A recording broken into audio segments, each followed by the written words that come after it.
Hi there, presence and potential. Presence and potential. marthacreek.com. Let me hear from you if you're watching these videos and these readings of these chapters. Today is chapter 12. Change my position from victimization to what can I do? One of my most basic life tenets is to look at what can be done in any situation and to ask myself what would be a sane and sensible action in this situation. Regardless of what has happened, regardless of what went down, regardless of the pain, the situation, or the circumstances, regardless of anything, my most powerful question is the same. What can I do here? This practice may be one of my very favorite ones. Shifting my position, my belief systems, my thought systems from I'm a victim here, I've been victimized here, to what can I do? What would make sense here? Asking this question is the greatest empowerment for me. It's the opposite of crying over spilt milk or becoming resigned to what's done or what can't be changed or undone. Regardless of what happened or who's hurt or what the circumstances are, it's empowering to take a step back and look at what can be done from this point forward.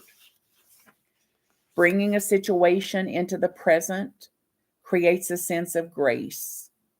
It gives you room to speak about what you can do versus the tendency for coulda, woulda, shoulda.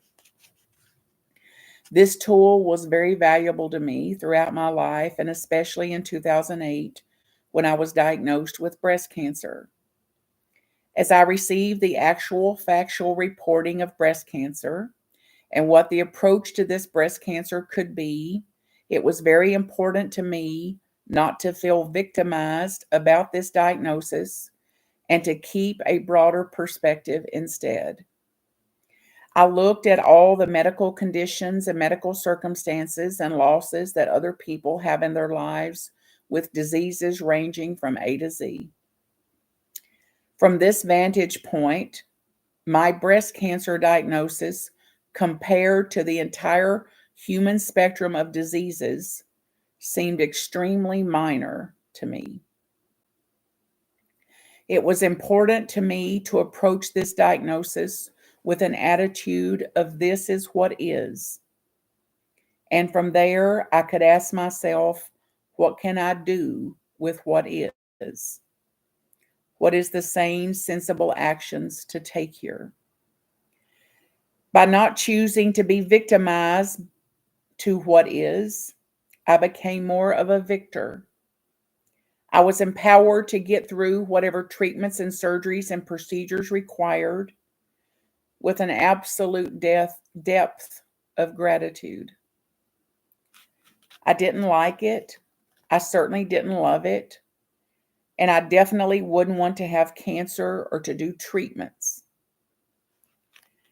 And again, and in the big scheme of things, I found peace within the perspective, in the big perspective, in the broader perspective.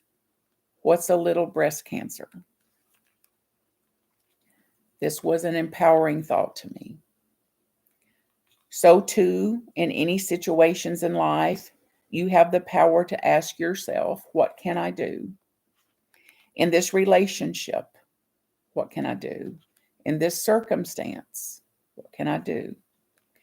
There's a big difference between a victimized, despaired, oh no, I've lost my job, what am I going to do? Or an empowered, I've lost my job, what am I going to do?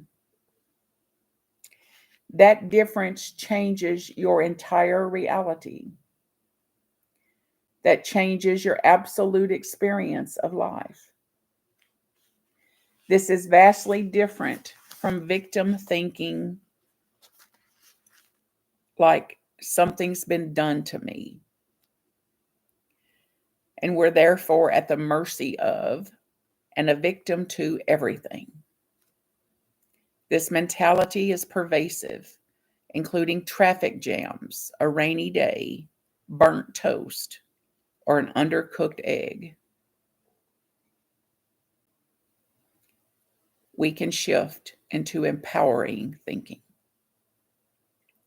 With this practice, to change my position from victimization to what can I do, we embrace life on life's terms, and we may not ever embrace it, but we can align with it. Life is doing what life does. How we relate to life is up to us. Now we can relate to life a little better on life's terms. We may ask, what can I do in this situation? What can I do in this interaction? Herein lies all the power in the universe, making the shift from being a victim to can do, can doer. What can you do holds your power. Blessings. Love to you all.